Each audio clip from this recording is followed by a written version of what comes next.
What makes you qualified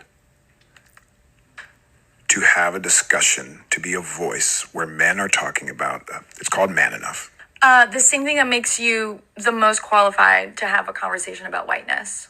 That you as a black man understand whiteness far more than I understand it, or Justin can understand it. What a great answer. And it's not to say that it's your labor or your work, but you actually can teach us way more about it because you have had to deal with it every single minute. When you're the oppressed group, you know everything about the oppressor. You know things that they don't even know about themselves.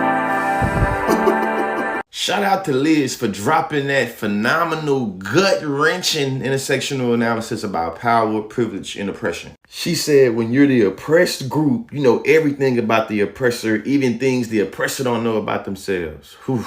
When we're talking about oppression, we're talking about systems of power and domination that give particular individuals preference and privilege that everybody else sees sometimes except for them. Like stating simplistically, men understand male domination, but women know it better. Like Europeans know white domination, but people of color knows it better, you know?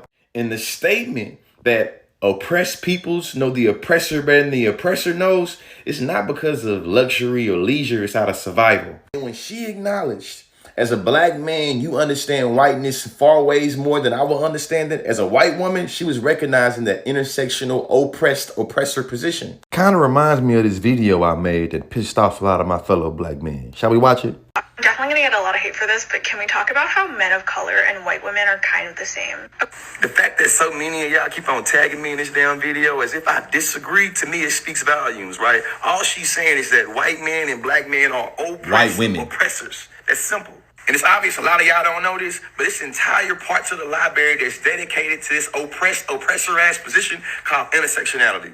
Intersectionality is literally the study about how different systems of oppression are intersected and interconnected. In simplistic terms, intersectionality is literally birthed out of black women being marginalized by both white women and black men. And they were saying exactly what that young woman was saying, that us black men love to center our masculinity and our maleness when it comes to dealing with racial dialogue, and how white women love to center their whiteness and their femininity when it comes to dealing with feminism and womanism. That's some oppressor-ass shit. In conclusion, only a hit roof hollers, and usually the one that roofs is the one that it hit, you know? If it don't apply, to let it fly.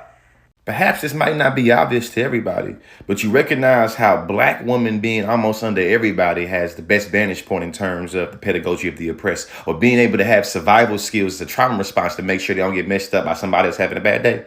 Education's elevation.